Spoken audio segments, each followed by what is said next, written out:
like that.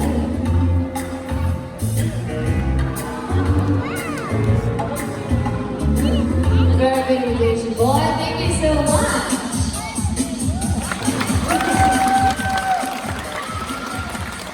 Okay, you guys have seen how well he moves and then you guys want to see how fast Philip can swim? Come on, that doesn't sound convincing. Do you guys want to see how fast Philip can swim? Alright. No, it's the last show. What's wrong?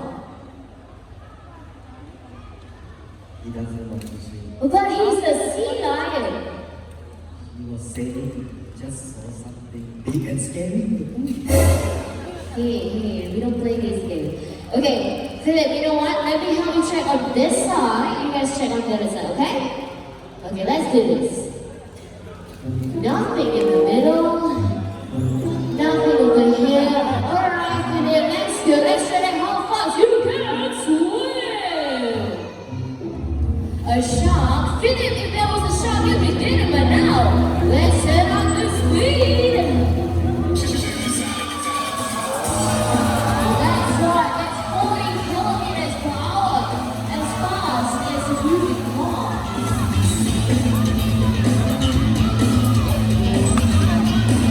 Don't forget to do it. Bell is alive. Alright guys, focus your attention to God right over there. What he has to do is called a ball target. And all Philip has to do is touch that ball target. And it's time! We're up for a couple of bonuses. Watch out. This is what we call a splash safari, guys.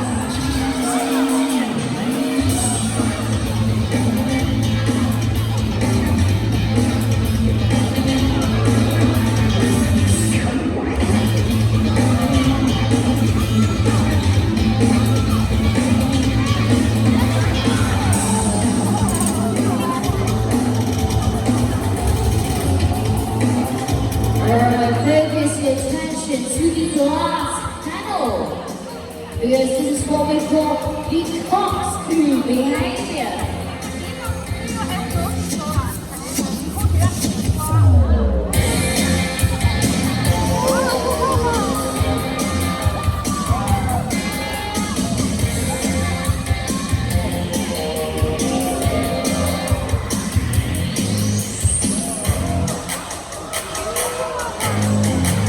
Look at how wide Philip's eyes is wide open.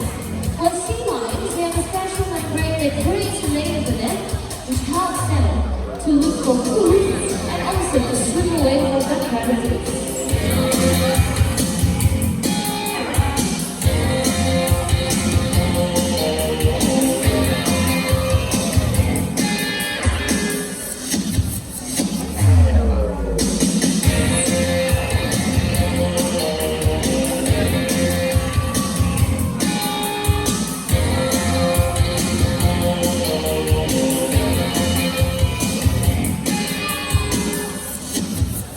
Alright. So you guys have seen how fast he can swim, how well he moves in them.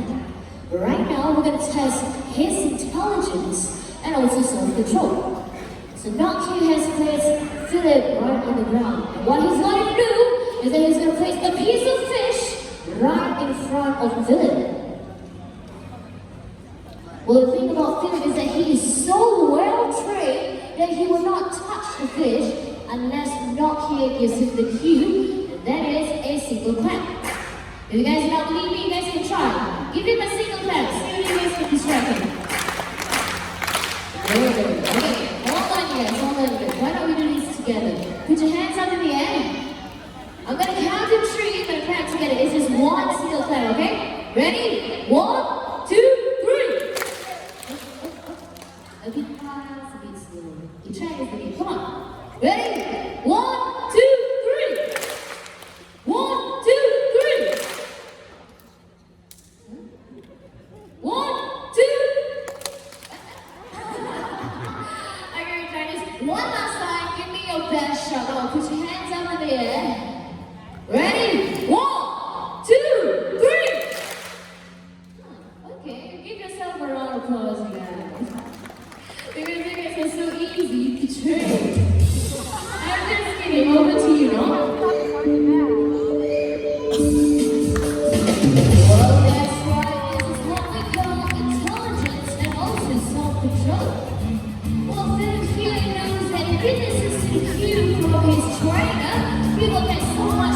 Good job. Well done. That's right. Alright, coming up is one of my favorite segments because right now we're going to see how well he balances his ball.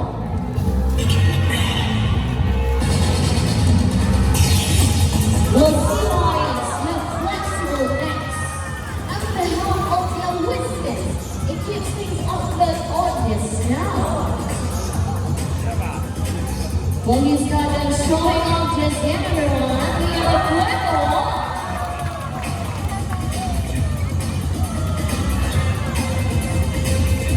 And of course, not neglecting his signature move, we have Ed Lucas.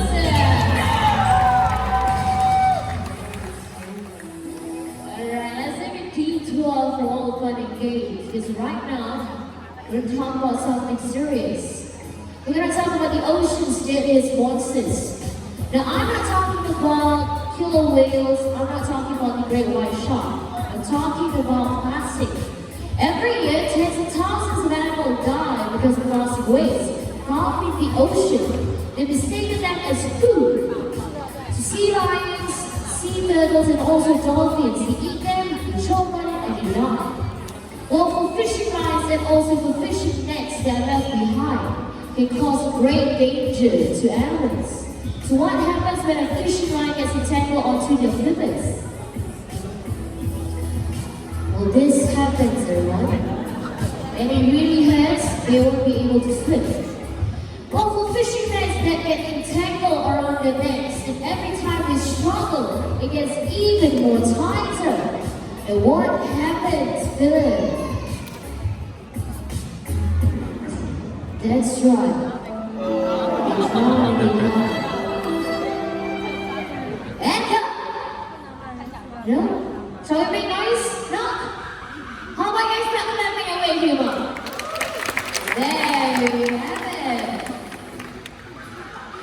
Alright, well, Philip here has some few ideas for us to fight the ocean's deadliest monster.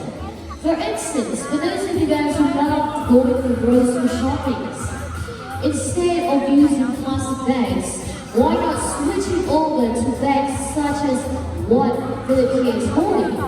It's made of canvas, it's reusable, and it's also very strong. Not to worry for you guys who do not have any one of these, okay? All of our retail stores sell them with different designs. Well, the zoo highly encouraged us to bring our own refillable water bottles, which is why all of our parks we have water coolers or water fountains, which helps you guys to feel very nice waters. So again, not to worry, because you don't have any one of it, all of our retail stores sell them. Right now, Philip here is going to show you what he does with recyclable items.